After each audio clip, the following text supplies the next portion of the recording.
Okay, so this is part 2 of the vlog.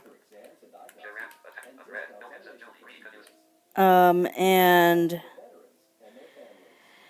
it turned out that email was not overwhelmingly confidential. I could have read that on the vlog, but considering the confidential nature of what is discussed in our,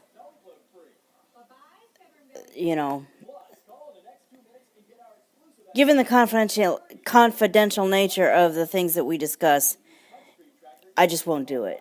It's just a general rule. I won't be reading work email.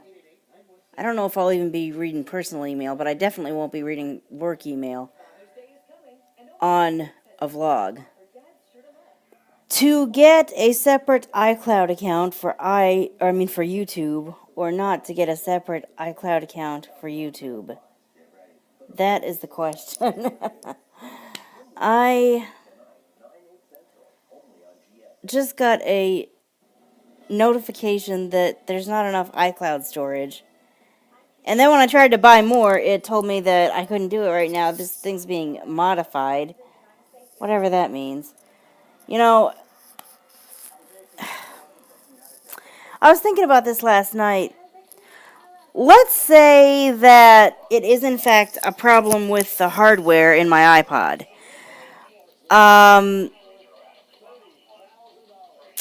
I would get another iPod, right? I'd do an exchange of some kind, get something different.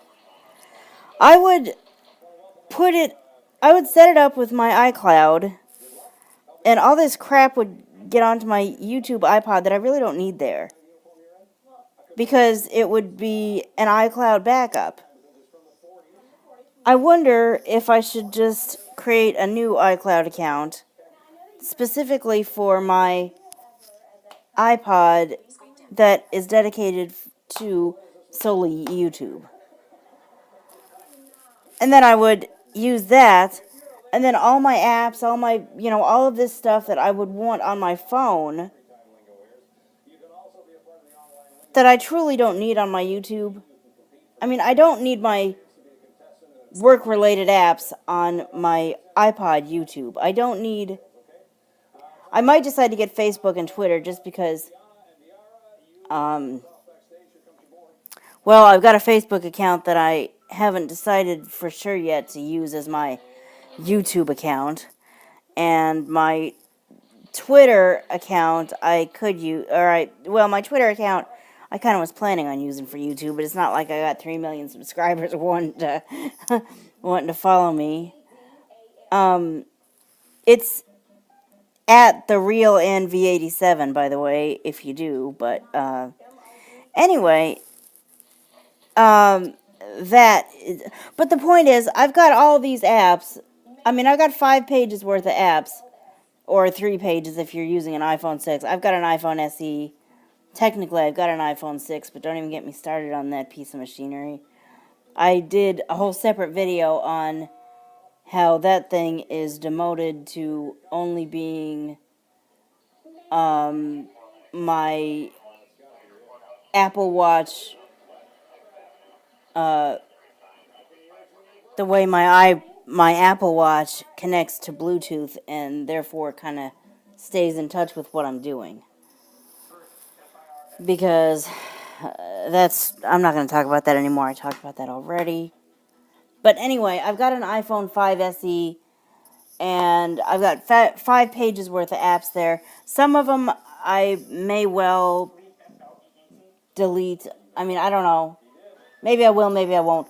But the point is, I don't need all of those apps on my iPod that I use for YouTube. So I wonder if it would be easier if I just created an iCloud account specifically for that, and then did a backup for that.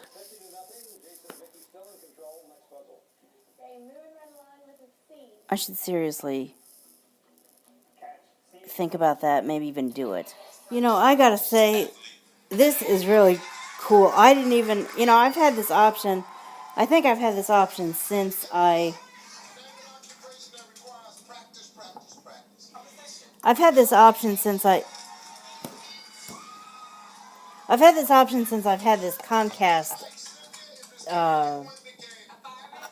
since I upgraded to X1, which was over a year ago, but I just now started to finally appreciate it. Depending on what you want to do, you really might not need... You really might not need a TV in separate rooms. You might not need, multiple boxes, multiple, whatever. You could use your iPhone, iPad, even probably Android tablet or Android phone or Android whatever. I mean, I'm guessing Xfinity has an Android app. I don't know because I don't have an Android device. But you don't have to have TVs in multiple rooms if you don't want to, and you don't have to have the TV in one room and blare it in the other room. You can just use your phone.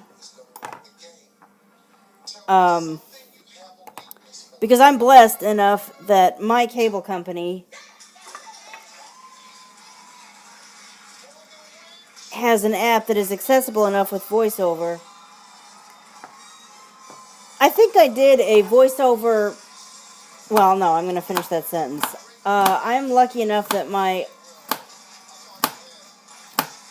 cable company has an accessible enough app that I can use it, and I can just tell it, turn this channel on. Okay, now I will say what I swerved into. I think I had a...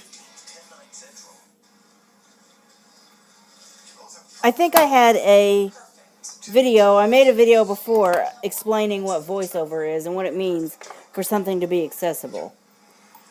Do you want me to repeat that video since I don't know how to link it below?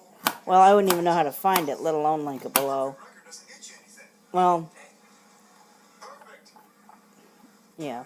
So, actually, no, I'm not going to repeat it. I'm just going to say that what that means is voiceover is the feature of the iPhone that iPhone, iPad, iPod Touch, iDevice that reads out loud what you see on the monitor and allows you to use apps if the app that you're trying to use is accessible with VoiceOver, if it's compatible with VoiceOver. There are some apps that unfortunately are not compatible with VoiceOver. My job's main method of communication is one of those apps, and it's driving me nuts. I mean, I guess it doesn't drive me that crazy. I just finally put out an email to everybody on the staff saying, hey, if anyone needs to get a hold of me, don't use our app. Text me, email me, call me. But it would be nice if I didn't have to, but that app is completely inaccessible. Anyway, I just think it's cool that I don't need a whole separate TV or a whole separate box or whatever. I can just have my phone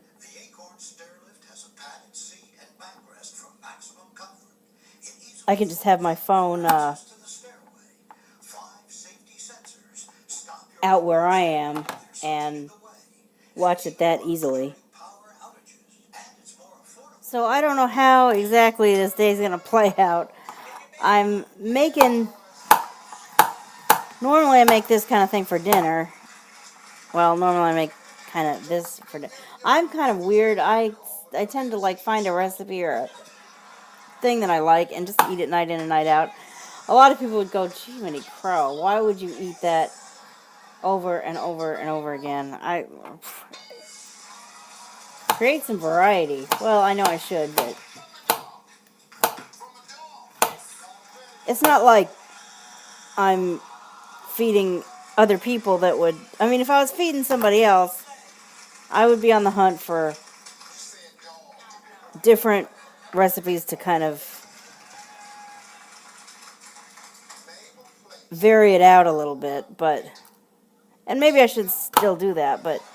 Anyway, I've tried this. I'm kind of in this phase at the moment. But I figure by the time I get to dinner, I'm definitely going to have my machine. And I'm not going to want... I figure, let's make it now while I'm waiting. Although I don't know what's going to happen first. Me finishing this recipe or me getting the machine. Probably getting the machine just because I just now pulled this chicken out. And it's going to take forever to thaw out. I really should... If I had thought this day through a little bit better, I would have taken it out like when I got up or halfway through the morning. So, I mean, it's just one chicken breast, but it's still going to take forever to thaw. It's one of these big things. I don't know if you can see this.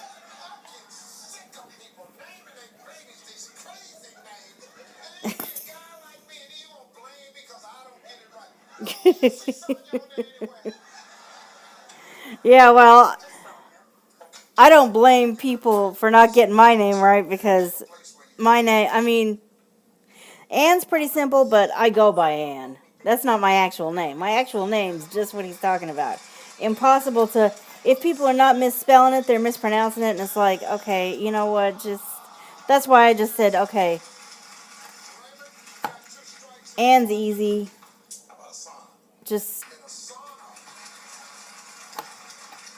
use that.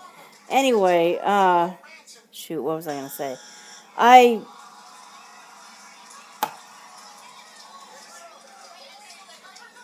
don't know if you just could see that, but it was a larger chicken breast. And, it's going to be...